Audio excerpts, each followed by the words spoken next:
Hello बच्चों, Mohan sir education centre में आप सबका स्वागत है।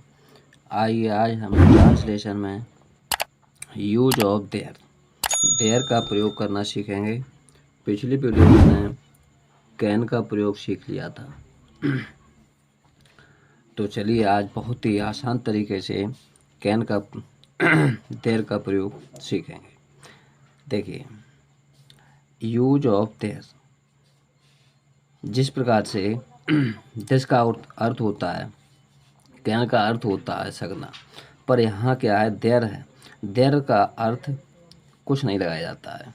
देर का अर्थ इन वाक्यों में कुछ नहीं लगाया जाता है। वैसे यानी कि देर का अर्थ होता है वहाँ, लेकिन वाक्यों के अनुसार जब हम ट्रांसलेट करते हैं तो देर का अर्थ नहीं लगाया जाता है। ठीक है, देखिए जिस प्रकार से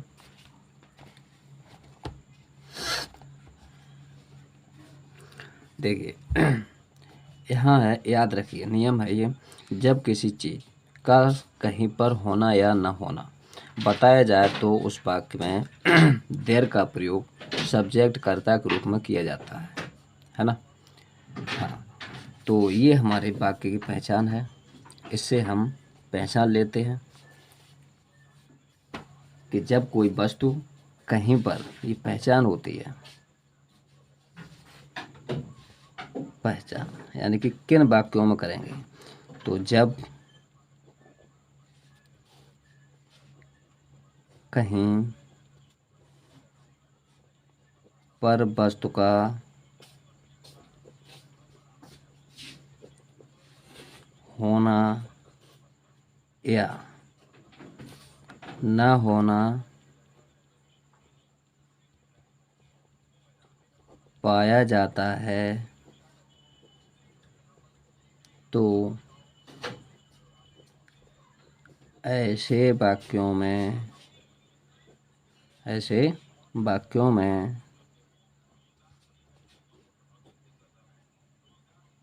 देयर का प्रयोग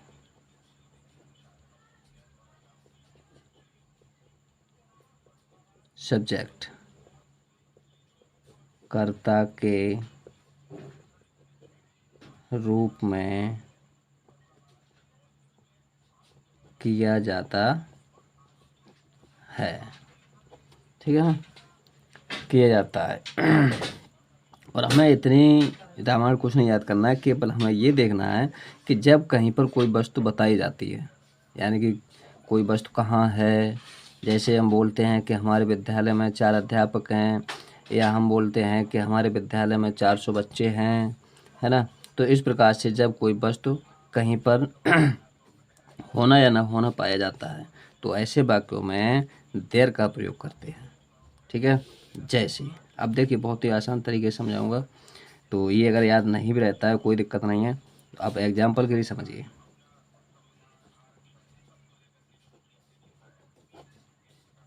देखिए, हमारे विद्यालय में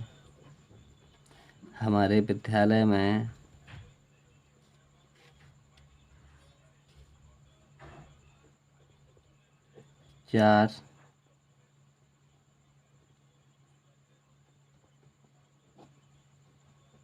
अध्यापक हैं। ठीक है, ये वाक्य हम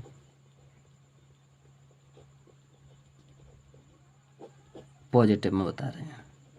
ठीक है, तो देखिए किस प्रकार से बनाएंगे। हमने कहा था कि जब कोई वस्तु कहीं पर पाई जाती है ना पाई जाए, है ना, वस्तु का होना या ना होना पाया जाता है, तो यहाँ पर क्या बताया गया, 4 अध्यापक हैं। कहाँ पर हैं भाई, हमारे विद्यालय में हैं, है ना। तो ये हमें बताया जा रहा है इसमें। तो ऐसे वाक्य में किससे स्टार्ट करेंगे, कर्ता इसमें कौन है भाई, काम करने वाला तो कोई है नहीं।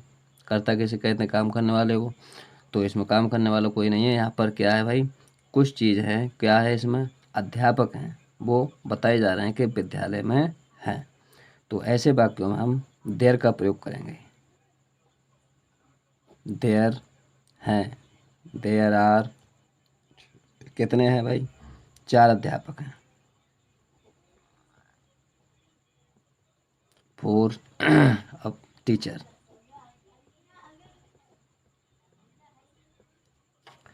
टीचर्स कहाँ पर हैं भाई? हमारे विद्यालय में। तो इन आवर टीचर्स।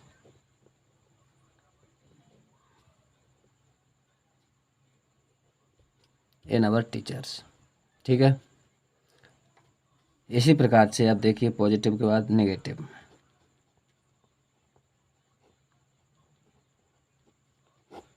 नेगेटिव नकारात्मक।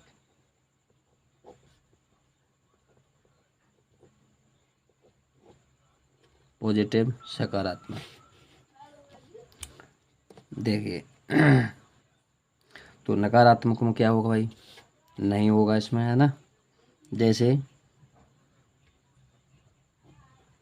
मेरे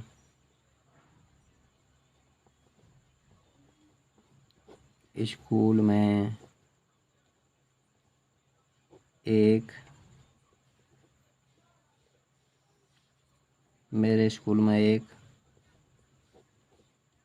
बाग नहीं है।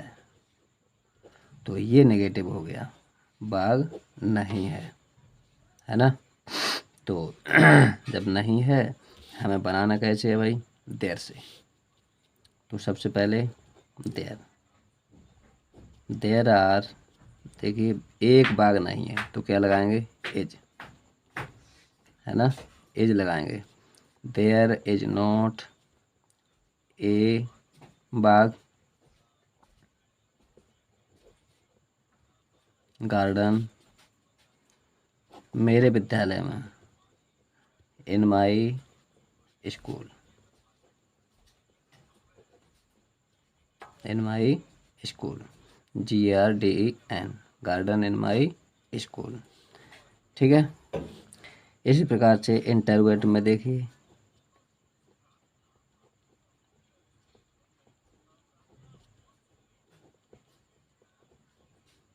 प्रश्नवाचक। तो प्रश्नवाचक देखिए दो तरह के होते हैं। तो पहला बता रहा हूँ इसमें जो क्या से शुरू होते हैं। क्या,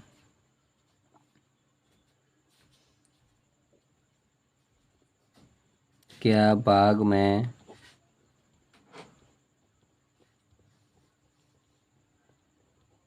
बहुत से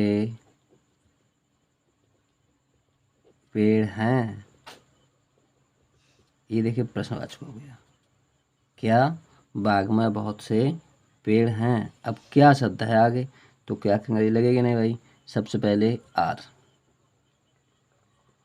आर, फिर कर्ता का काम कौन करता है? देयर इसमें, है ना। तो आर देयर क्या चीज़ है भाई? बहुत से पेड़ हैं, है ना। बहुत से पेड़ हैं। Are there many trees.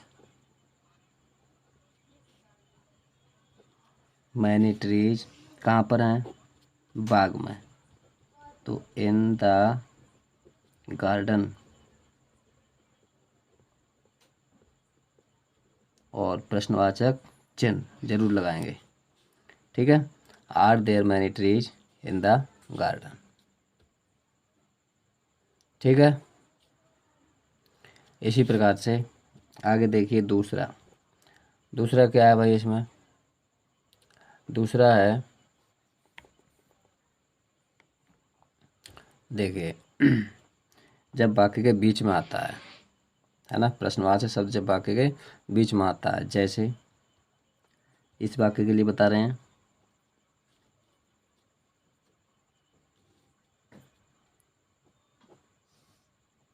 बाग में आम का पेड़ क्यों नहीं है? तो क्यों यानी कि भाई, WH भाई इज देयर। भाई इज देयर करता आ गया, इज आ गया। अब देयर के बाद क्या चीज़ है भाई? आम का पेड़, है ना? हाँ भाई, नॉट हो रहा है ना, there not. Mango tree, mango tree. अब क्या रह गया भाई? कहाँ पर है? बाग में, बाग में, है ना? तो बाग में, इन द गार्डन,